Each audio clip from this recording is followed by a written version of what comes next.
Bismillahirrahmanirrahim. Assalamualaikum warahmatullahi wabarakatuh. Sahabat Cakra Kusuma Indonesia, keluarga Indonesia dimanapun semuanya berada. Alhamdulillah. Selamat bergabung semuanya, selamat bergabung di live Instagramnya Cakra Kusuma Indonesia di hari Minggu yang alhamdulillah cerah banget ya. Secara hati teman-teman semuanya, mudah-mudahan ya. Oke teman-teman semuanya, seperti janji Nuno yang sebelum-sebelumnya bahwa di setiap hari Minggu ini kita akan mengadakan live Instagram. Oke, selamat datang Bapak Kumoro Wicaksono. Oke teman-teman semuanya, di sini ya. Kali ini berkaitan erat dengan yang namanya keuangan ya teman-teman semuanya. Di sini Nuno mau mengundang salah satu pakar keuangan. Oke, sudah bergabung bersama kita. Halo, assalamualaikum. Selamat pagi Nuno, Assalamualaikum warahmatullahi wabarakatuh. Waalaikumsalam warahmatullahi wabarakatuh. Oke, teman-teman semuanya, seperti yang kita sudah lihat di layar HP teman-teman semuanya, di sini kita akan bahas mengenai mengelola keuangan di tengah pandemi COVID-19 ini bersama Bapak Kumoro Wicaksono yang merupakan seorang Project Management Consultant dan juga pemerhati keuangan keluarga. Keren gitu. Bapak bisa volumenya bisa dikecilin. Volumenya kecilin. Aja. Halo. Oke, sip. Oke, siap ya. Oke, teman-teman semuanya ya. Selamat datang semua yang sudah bergabung.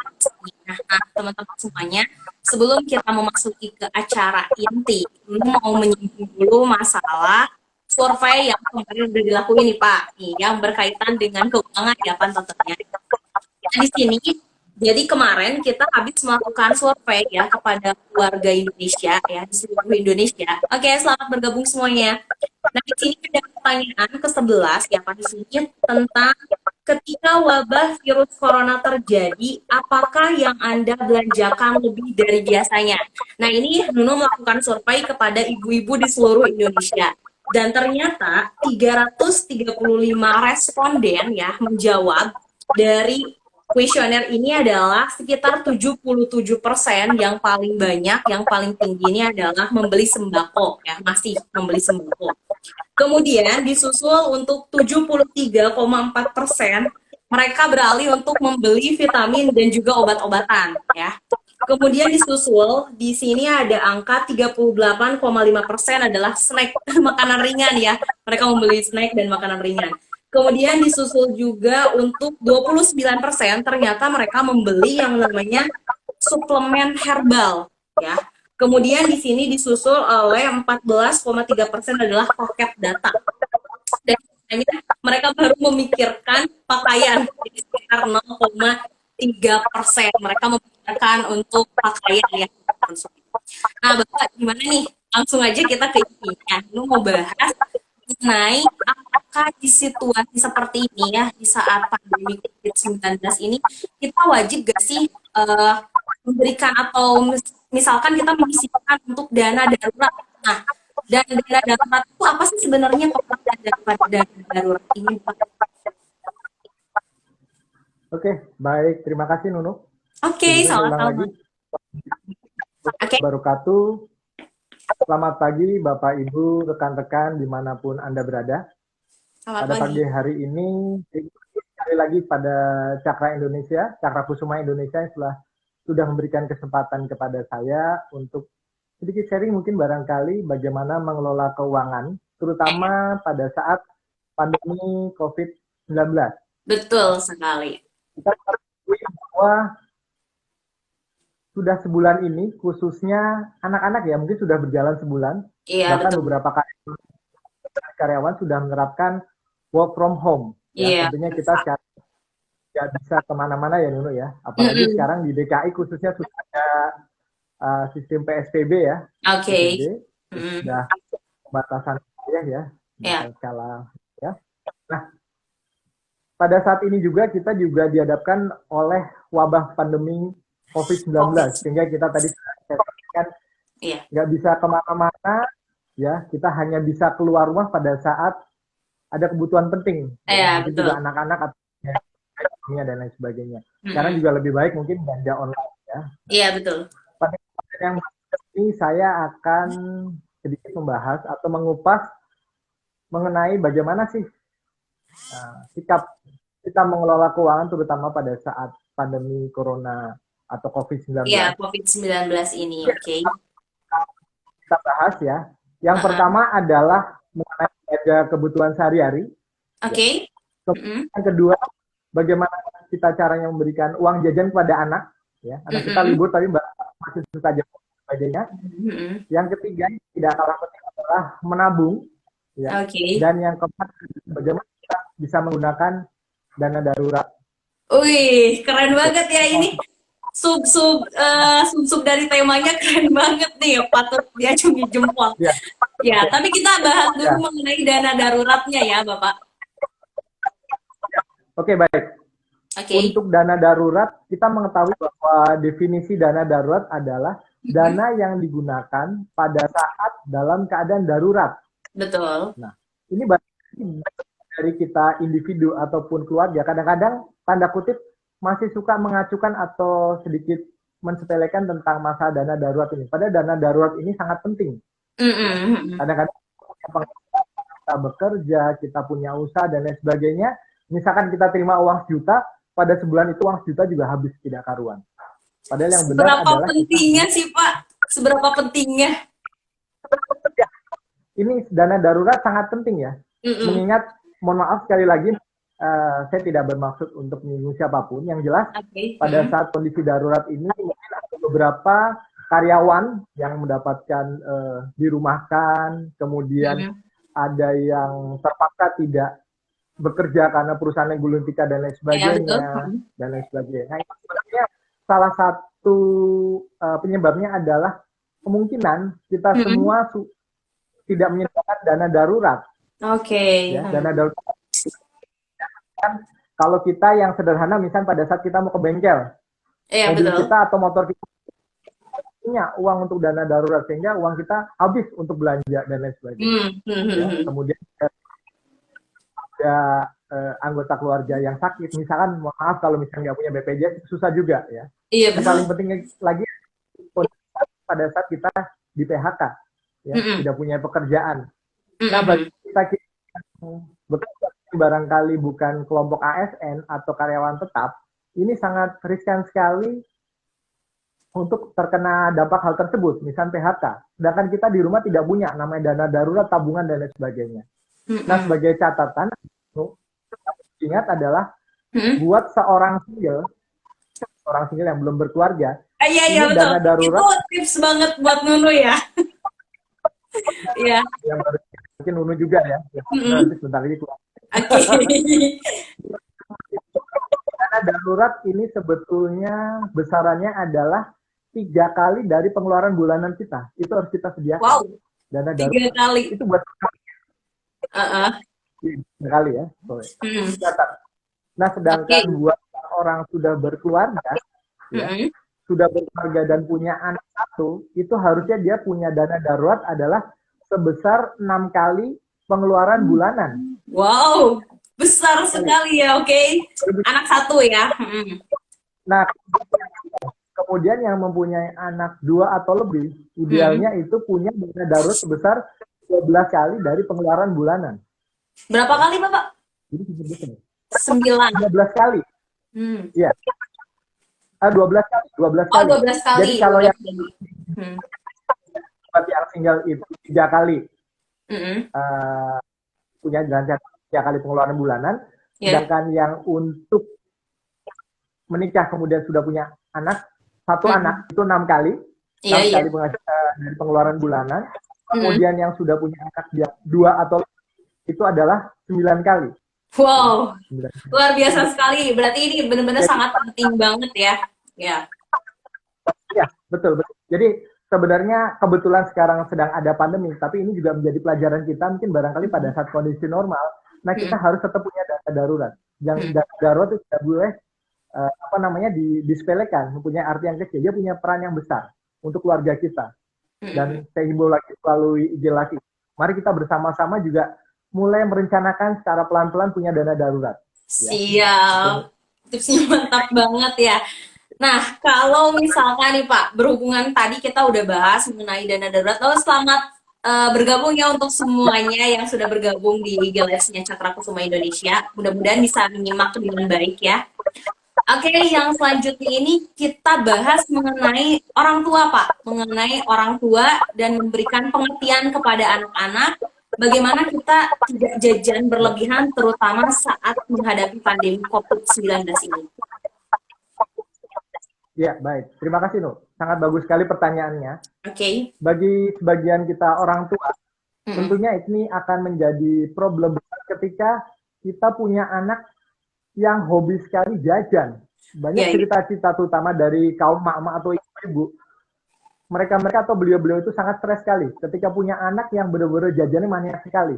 Jadi sehari itu kalau nggak jajan, maaf, di atas nominal tertentu, itu rasanya belum afdol. Si anak tetap harus merengek, minta jajan terus gitu ya. Nah ini saya berikan gambaran. Misalkan gini, saat anak kita sekolah, katakanlah ya ini dengan nominal tertentu, misalkan seorang anak sehari diberikan jajan oleh orang tuanya 10.000. Itu pada saat anak sekolah. Nah mungkin saja ketika dia sekarang sedang nggak sekolah atau libur, bisa uang jajannya ditekan, apalagi dia nggak bisa kemana-mana. Katakanlah misalkan dekat rumahnya ada warung, ya kita kasih jajan mungkin di bawah 10.000, misalnya 3 sampai 5.000 saja, tentu kan sudah cukup. Satu. Nah yang kedua adalah orang tua juga harus memberikan pemahaman kepada anak bahwa, nah sebaiknya kamu jajannya dikurangin dan lebih baik uang jajan dari ayah atau bunda lebih baik ditabung. Atau enggak orang tua juga bisa memberikan pengarahan atau pengertian pada anak bahwa uang tersebut bisa dialokasikan untuk hal yang lain. Apakah misalnya seorang ibu yang kreatif, apalagi sekarang sedang work from home atau mungkin baik ibu rumah tangga maupun ibu yang bekerja, mereka kan bisa bikin panganan-panganan atau makanan tertentu yang murah meriah, tapi disukai anak-anak. Bisa harga juga, sehingga ada sisa atau barangkali ada penghematan lah, sehingga anak-anak tidak perlu jajan. Dan emang itu memang untuk masalah jajan anak-anak memang harus diberikan oleh orang tua sewaktu anak-anak itu mulai dari kecil. Sebab mohon maaf, kalau anak-anak sudah besar, yang sudah dia biasa jajan dengan nominal tertentu agak susah. Agak susah mengendalikan. Tetapi insya Allah sudah menerapkan itu kepada anak-anak kita sedari mereka kecil, insya Allah nanti ke depannya sudah tahu mana sih pengeluaran atau jajan yang proporsional dan bagaimana nanti bisa mengelola uang di masa depan mereka. Itu mungkin loh.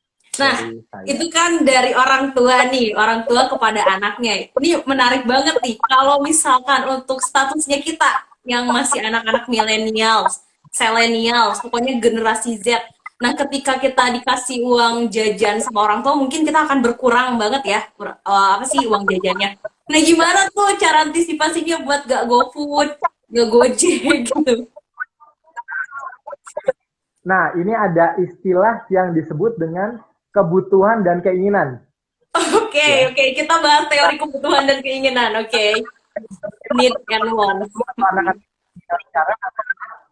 Beda antara kebutuhan dan keinginan. Kalau kebutuhan kan sifatnya yang pokok-pokok saja, makan, minum. Tapi kalau keinginan, apalagi sekarang nggak kemana-mana ya, kita gampang sekali buka online dengan nama-nama tertentu. Oh, kita mau beli baju-baju ini bagus nih, atau ada produk-produk bagus, mumpung ada diskon. Yang jadi perhatian kita adalah apakah barang tersebut sekarang benar-benar kita butuhkan, atau jangan-jangan kita cuma lapar mata saja, kita beli saat ternyata begitu dipakai sekali, ternyata kita sebetulnya kurang begitu penting ya, sehingga kita akhirnya menghambur-hamburkan uang yang tidak pada tempatnya. Dan kembali lagi saya bilang, uang tersebut lebih baik adalah untuk ditabung. Tabungkan. Saya akan menyampaikan masalah tadi yang tadi saya sampaikan 4 hal ya. Belanja kebutuhan sehari-hari, beri uang jajan anak, uang, dan dana darurat mungkin tadi sudah kita bahas ya. Pertama masalah belanja kebutuhan sehari-hari. Ya, terutama ibu-ibu tadi kan ya. Sekarang belanja kebutuhan sehari-hari mungkin harusnya bisa lebih irit sedikit, bisa tetap, atau bisa lebih meningkat. Nah, ini tergantung dari ibu-ibu. Justru lebih di sini banyak banget yang malah jadi yang harusnya nggak dibeli tuh dibeli gitu kan di sini. Jadi kebutuhan jadi semakin nambah dan nambah lagi ya. kali kebutuhan ya mungkin kita perlu akui mungkin seperti keluarga saya juga kita sekarang memberikan asupan kepada keluarga baik anak dan istri adalah berupa vitamin ya, bisa vitamin C dan lain sebagainya ya, dengan dosis agak sedikit ekstra dibandingkan hari-hari biasa, tapi itu nggak apa-apa kalau yang sifatnya untuk kebutuhan asupan gizi atau tubuh kita sebetulnya nggak apa-apa, tapi jangan sampai misalkan gara-gara COVID kemudian kita biasa ngemol, kalau nggak ngemol rasanya kok badan agak gerah-gerah gimana begitu, terus kemudian kita pesan baju, wah ini online ada nih, mah lagi 30%, sayang cuma berlaku sampai 3 hari ini, kalau nggak belanja rasanya bagaimana begitu. Nah ini barangkali harus kurangin ibu-ibu. Tentunya ibu-ibu yang tadi Nunu sudah sampaikan, boleh untuk menambah sembako, tapi juga mesti lihat yang paling penting, terutama sayur-sayuran. Ini asupan buat gizi buat anak-anak dan keluarga sangat baik. Mungkin juga paket data ya, karena anak-anak sekarang dari rumah tentunya paket data juga akan sedikit membengkak. Tapi itu pernah saya perhatikan dari beberapa rekan saya, ini ternyata untuk paket data ini, kalau mereka memang di rumah itu kita sudah ada langganan wifi, mungkin tidak terlalu banyak ya. Tapi memang yang akan berasa kalau kita ya, mohon maaf, kalau yang lewat paket data dari nomor-nomor dari tertentu ya, dikit-dikit ngisi kuota, oke, akan lebih banyak ya. Yang jelas tadi dari belanja kebutuhan sehari-hari, intinya jangan sampai kita lapar mata. Kebutuhan kita adalah yang dicukupkan untuk sebulan ini. Jadi kalau suami atau ibu punya gaji sekian, memang sebaiknya sekarang digabungkan dan jangan sampai ada ego. Menurut istri loh, gaji ayah adalah gajiku, uangmu uangku, uangku adalah uangku, jangan seperti itu. Jadi sekarang kita perlu mengelola keuangan secara bersama. Apa sih prioritas-prioritas kita? Yang paling penting adalah tadi, bahwa kita pada saat mengalokasikan keuangan, kita harus membuat daftar skala prioritas. Ya, mungkin tidak ada salahnya, mungkin model kayak orang-orang tua kita atau nenek-nenek kita dulu. Mereka mencatat secara manual. Untuk bulan ini misalkan belanja kurang lebih sekian. Untuk belanja dan lain sebagainya kebutuhan sekian. Nah itu artinya jangan sampai belanja sebaiknya lebih daripada yang disebutkan tadi. Hasil nanti kalau belanja lebih daripada ini pasti boros. Ya. Jadi nanti ada kesan seperti kalau kita suka bercanda, gajimu berapa mas? Gaji saya 10. Hebat sekali. Ternyata itu menjadi satu anekdot. 10 koma artinya pas di atas tanggal 10 sudah koma, udah nggak punya uang. Oh iya. Ya. Nah itu Nuh. Nah kemudian tadi tips memberi uang jajan pada anak sudah saya sampaikan sebelumnya. Dan hal yang paling penting adalah kita selain dana darurat harus kita punya saving uang, menabung. Biasakan menabung. Oke. Kita dulu ya kalau dikasih uang jajan dari orang tua kita taruh di uang tuh, ditaruh di celengan kita ya, celengan dari ayam dan lain sebagainya. Kebiasaan itu sebetulnya nggak apa-apa, kalau sekarang yang punya dompet silakan disimpan. Kenapa saya bilang menabung itu penting? Sebagai contoh, sekarang ini pada saat kita sedang ada di rumah, anak-anak sekolah kan sementara tidak jajan, atau mungkin barangkali nggak ada ongkos. Berarti ongkos atau uang jajan yang jadi terpending bisa menjadi uang tabungan pertama. Kemudian buat ayah dan ibunya, ketika mereka yang biasa pakai motor atau mobil atau mengeluarkan uang tol sedemikian rupa, berarti kan sekarang nggak ada pos untuk itu. Nah, pos yang kedua ini bisa untuk menabung. Ya. Paling tidak ini antara anak dan orang tua. Tadi alternatif pertama bisa ditabung, alternatif kedua bisa dialokasikan untuk pengeluaran yang lain. Jadi jangan sampai ketika ongkos transport jajan berkurang, tapi uang tetap habis-habis juga. Nanti kita jadi catatan ya, jadi catatan ini kemana dan lain sebagainya. Selain itu yang paling penting pada saat kita membuat skala prioritas, ini yang jangan sampai dilupa adalah kita ini rata-rata orang hidup yang pada umumnya kan punya cicilan. Nah cicilan tersebut paling tidak harus mulai kita bayar. Sebab kalau tidak, mohon maaf kadang-kadang pada saat bulan depannya menjadi bunga dan lain sebagainya. Ya, kalau kita punya kredit motor, kredit sedapat mungkin kita bayar. Ya, kemudian pada saat misalkan misalkan kebutuhan lain, misalkan PDAM dan lain sebagainya juga harus kita bayar. Nah itu penting ya.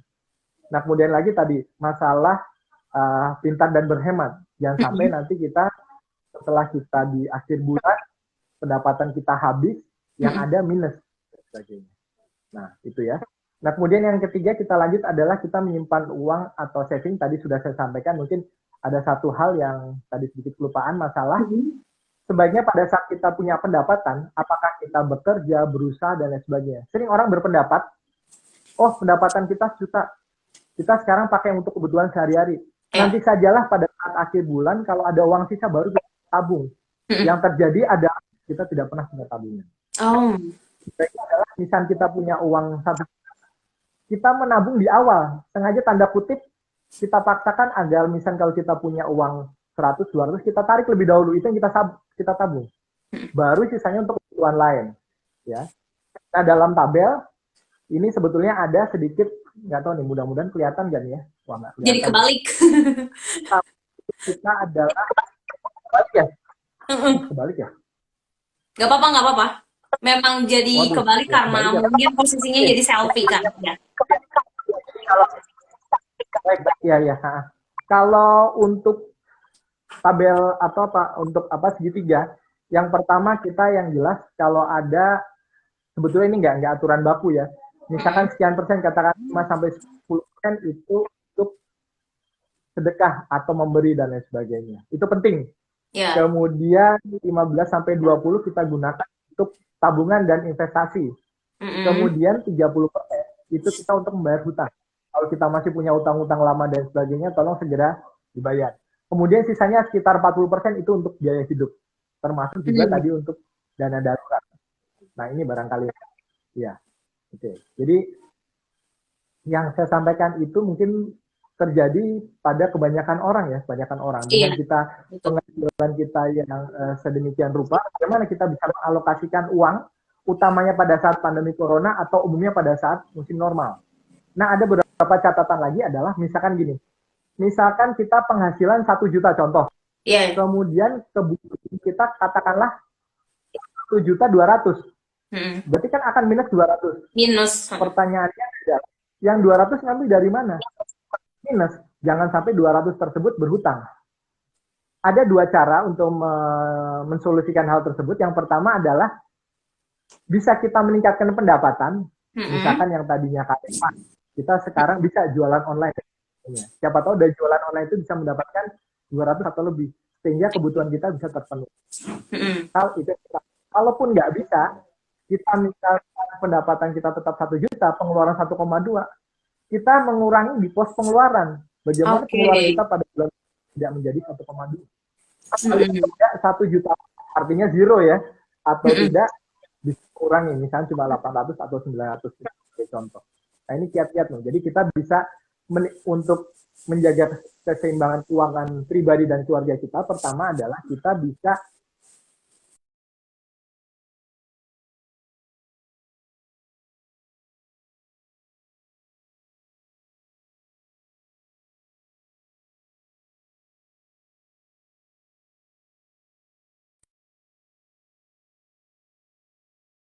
uang tersebut. Saya undang lagi. Habis punya uang. Ya. Oke, siap.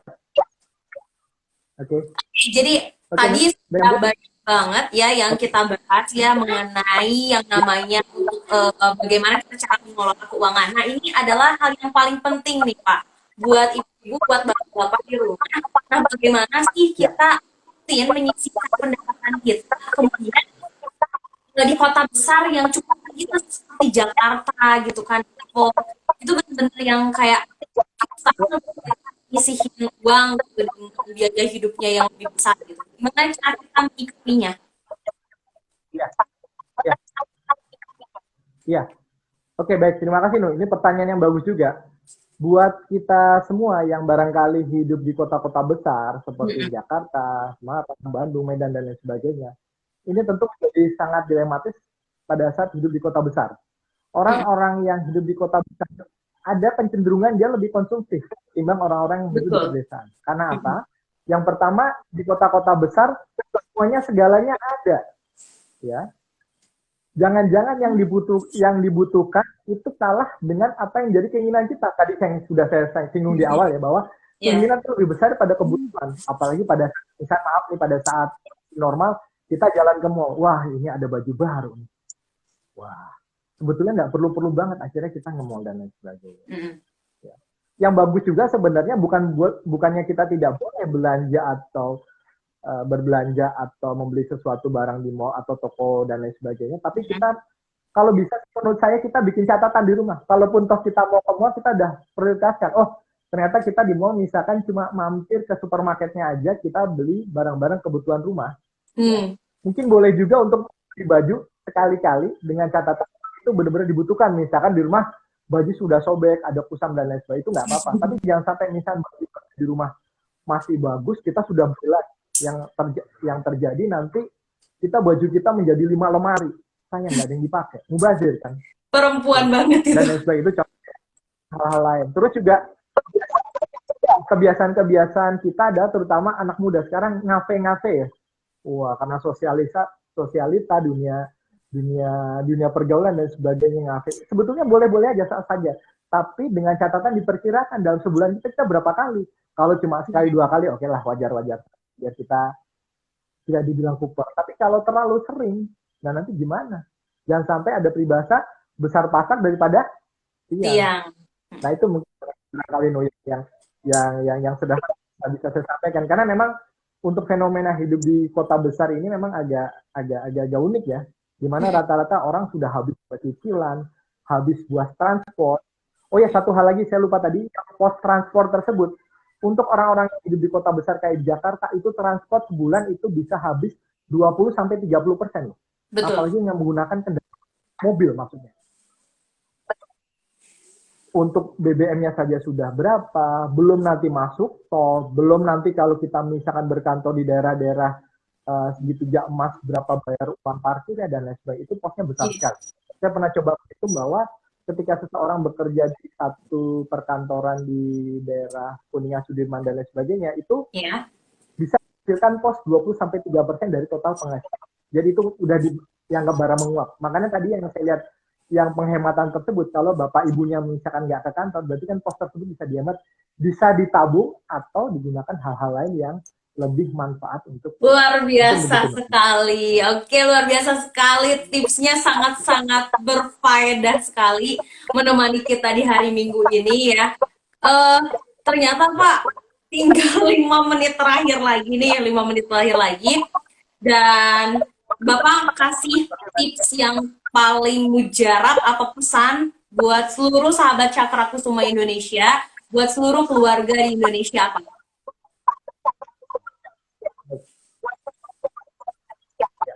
Oke, baik Nunu dan Bapak Ibu, saudara-saudara sekalian. Ini ada beberapa tips yang kira-kira bisa menjadi sebetulnya tidak pegangan, tapi paling nggak ini merupakan kita saling motivasi. Ini juga berguna juga secara pribadi dan keluarga buat kami juga, saya dan keluarga di rumah, buat juga buat teman-teman, baik yang sudah berkeluarga maupun yang belum. Yang pertama adalah, biasakanlah pada saat kita punya penghasilan, itu selalu kita utamakan pertama adalah untuk menabung. Ya, tadi yang saya contohkan tadi, kalau uang juta jangan sampai nanti juta kita pakai dulu, begitu akhir bulan kita baru merasa oh ada sisa nggak, ternyata nggak pernah ada sisa, karena keliru. Jadi pertama dipakai dulu untuk menabung. Kedua adalah kita selalu harus rutin untuk menyisihkan untuk membayar cicilan atau hutang. Itu membayar cicilan terutama yang ada bunganya itu selalu harus dibayar. Jangan sampai nanti ketika sekarang nggak dibayar kita tahan, itu bulan depan kita bayar, itu sudah ada bunganya dan lain sebagainya. Kalau kita terutama punya kredit di perbankan, ya, barulah kita berpikir tentang masalah kita sehari-hari di rumah. Nah tadi sudah kita bahas bersama, untuk kebutuhan sehari-hari di rumah, belanjalah sesuai dengan kebutuhan dan jangan keinginan. Karena kalau kita pos keinginan lebih besar daripada kebutuhan, tentu ini akan habis nanti. Ya.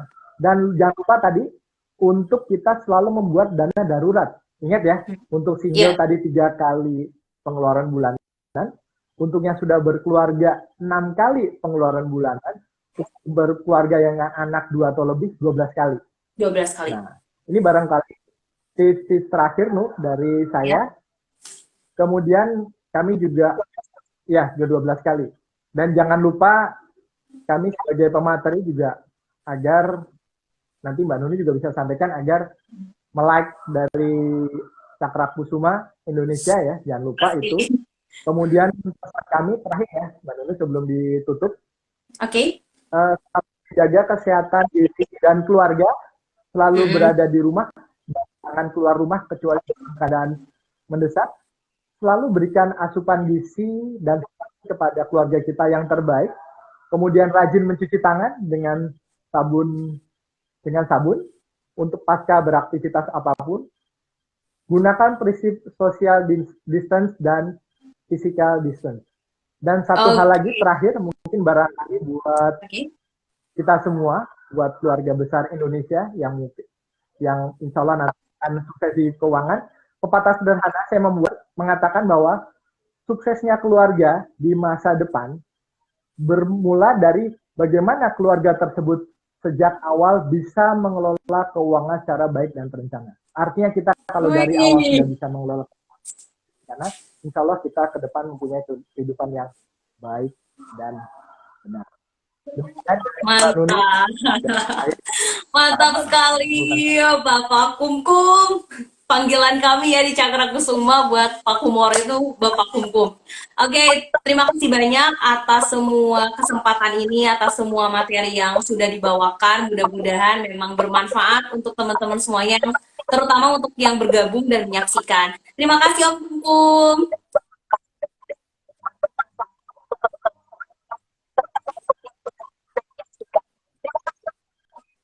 Makasih. Assalamualaikum warahmatullahi wabarakatuh. Saya Kumoro. Waalaikumsalam warahmatullahi wabarakatuh. Oke. Oke, terima kasih untuk teman-teman semuanya yang masih bergabung di Instagram, live Instagramnya Cakra Kusuma Indonesia.